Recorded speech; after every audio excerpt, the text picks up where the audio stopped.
प्यारे बच्चों, आप लोग कैसे हैं? मैं तिवारी सर आप सभी लोगों के लिए क्लास 10th के लिए रसायन विज्ञान से संबंधित कुछ महत्वपूर्ण चैप्टर लेकर आ रहा हूं।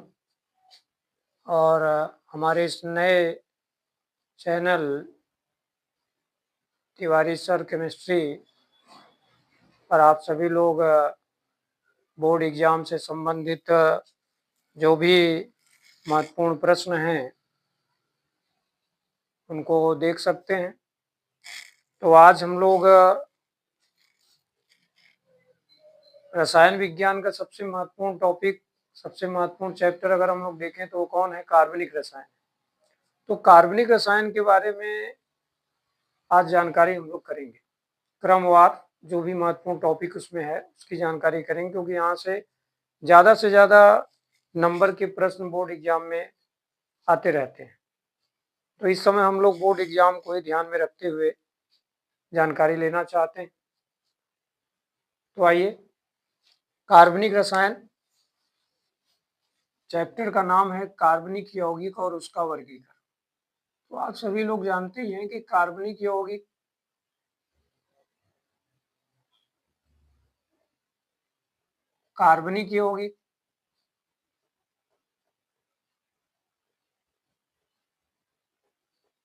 का अर्थ होता है कि जिस यौगिक में कार्बन हो, जिस यौगिक में हाइड्रोजन हो,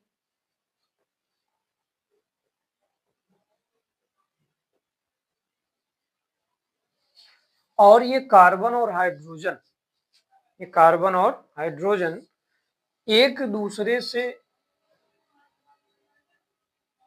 एकल बंध द्वारा जुड़े हुए मिल रहे हैं, तो कम से कम इतना पॉइंट तो इसमें होना ही चाहिए कि कार्बन हाइड्रोजन के बीच में एकल बंध हो।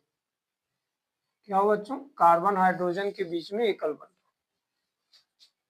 ठीक है, यह हमारे कार्बनिक यौगिक की मुख्य विशेषता है। और ज्यादातर जो कार्बनिक यौगिक होते हैं वो आप जानते हैं कि ये सजीवों से भी प्राप्त होते हैं।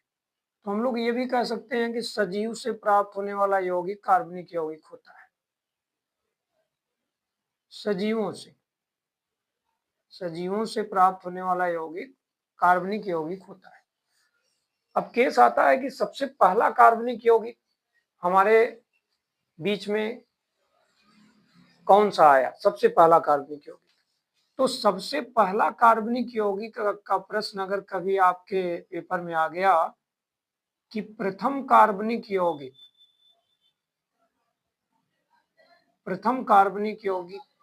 कौन था जिसकी खोज सबसे पहले हुई थी, तो प्रथम कार्बनिक यौगिक था,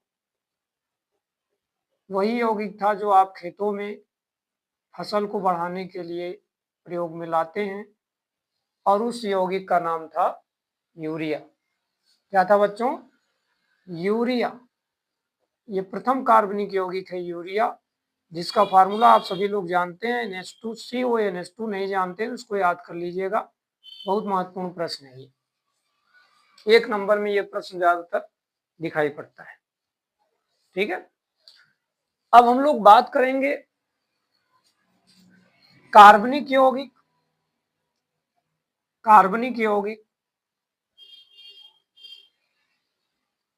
का वर्गीकरण कैसे किया जाए।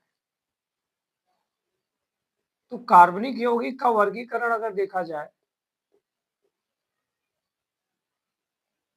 तो ये 2 आधार पे हुआ है। आधार तो कार्बन ही लिया गया, लेकिन उस कार्बन की 2 अवस्थाएं हैं। कहीं कहीं पे पता चलता है कि कार्बन कार्बन से जुड़कर खुली श्रृंखला बना रहा है इस तरीके की। कहीं पता चलता है कि कार्बन कार्बन से जुड़कर आपस में जुड़कर बंद श्रृंखला बना रहा है। तो ये जो अवस्थाएं यहाँ पर दिखती हैं,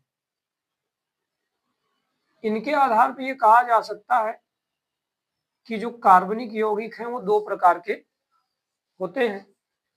एक को हम लोग बोलते हैं खुली श्रृंखला का यौगिक,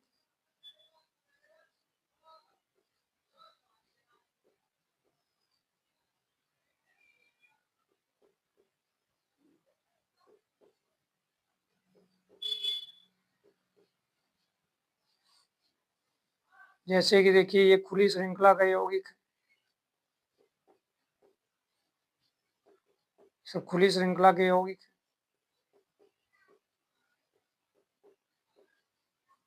इनको आप सभी लोग जानते होंगे, इन्हें इथेन के नाम से जानते हैं। ये प्रोपेन है। फिर अगर इधर ध्यान दिया जाए तो इस प्रकार के यौगिक को हम लोग बोलते हैं चक्रीय यौगिक, या हम लोग बंद श्रृंखला के यौगिक भी कह सकते हैं, या चक्रीय यौगिक भी कह सकते हैं। ये चक्रीय यौगिक के नाम से प्रसिद्ध है। तो चक्रीय यौगिक भी दो प्रकार के होते हैं। एक को कहा जाता है समचक्री, दूसरे को कहा जाता है विषमचक्री।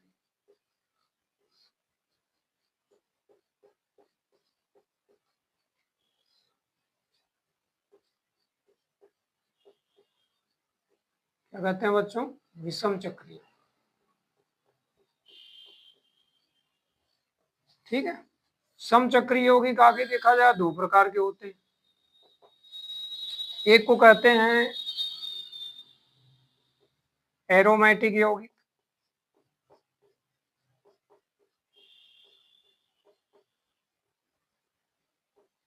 और दूसरे को कहते हैं एलिसाइक्लिक यौगिक।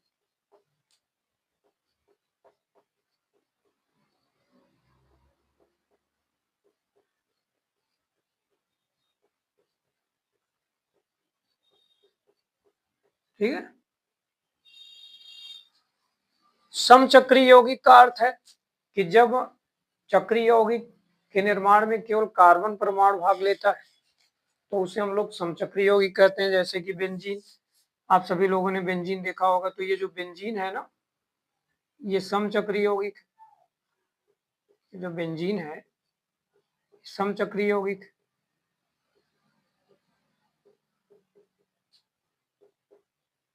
बेंजीन की संरचना कुछ इस तरह से पढ़ा होगा, याद करिए इसको। सही था ना? इस तरह की संरचना थी, इसको बेंजीन बोलते हैं। तो इसके पूरे रिंग में देखो कार्बन कार्बन दिख रहा है। अब इसी संरचना में ये समचक्री यौगिक का उदाहरण है। अगर इसी संरचना में हम लोग किसी एक कार्बन को हटा के नाइट्रोजन लगा दें तो पता चलता है कि ये संरचना हमारी विषम चक्री बन जाती है। इस संरचना का नाम क्या है बच्चों? बेंजीन। इसको बेंजीन कहते हैं, जबकि इसको कहते हैं पीरिडीन। क्या कहते हैं इसको? पीरिडीन। इसका नाम पीरिडीन। ठीक है। एरोमेटिक यौगिक में यही आपका जो बेंजीन है, यही एरोमेटिक यौगिक में आता है। एरोमेटिक यौगिक का सबसे अच्छा उदाहरण बेंजीन। बेंजीन को ही एरोमेटिक यौगिक बोला गया है। अगर हम लोग एलिसाइक्लिक यौगिक को देखें तो एलिसाइक्लिक यौगिक जैसे कि आपका साइक्लोप्रोपेन है, एलिसाइक्लिक यौगिक, इसको एलिसाइक्लिक यौगिक कहते हैं। कुछ इस तरह से बनता है साइक्लोप्रोपेन। अब इसका अगर प्रतीक सूत्र बनाए तो प्रतीक सूत्र एक त्रिभुज की तरह ऐसे बन जाए। ठीक है। तो आज हम लोगों ने क्या पढ़ा बच्चों? एक बार फिर से रिवीजन करते हैं, और इसके आगे के जो पॉइंट बचे हुए हैं वो अगले दिन पढ़ेंगे। लेकिन अभी आज जो हम लोगों ने पढ़ा उस पर एक बार सभी लोग फोकस करो। हमने पढ़ा कि कार्बनिक यौगिक में कार्बन और हाइड्रोजन पाए जाते हैं जो एक दूसरे से बंध के द्वारा जुड़े रहते हैं। यह कार्बनिक यौगिक सजीवों से भी प्राप्त होते हैं। सबसे पहला कार्बनिक यौगिक हमको क्या मिला? यूरिया, जिसका फार्मूला होता है NH2CO NH2। ठीक है। क्या होता है बच्चों? NH2CO NH2। अब अगर हम कार्बनिक यौगिक का वर्गीकरण देखें तो कार्बनिक यौगिक का जो वर्गीकरण है यह दो भागों में हुआ है।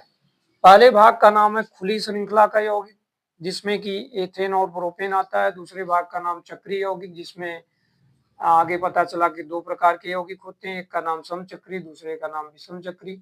समचक्री यौगिक वो होता है जिसके रिंग में केवल कार्बन ही कार्बन दिखते हैं, और विषम चक्री यौगिक वो होता है जिसके रिंग में कार्बन के साथ साथ या तो नाइट्रोजन या तो हो सकता है ऑक्सीजन मिल जाए, हो सकता है सल्फर मिल जाए। तो कुछ इस तरह के परमाणु रिंग में अगर आ जाते हैं तो हम लोग उनको विषम चक्री यौगिक कहते हैं।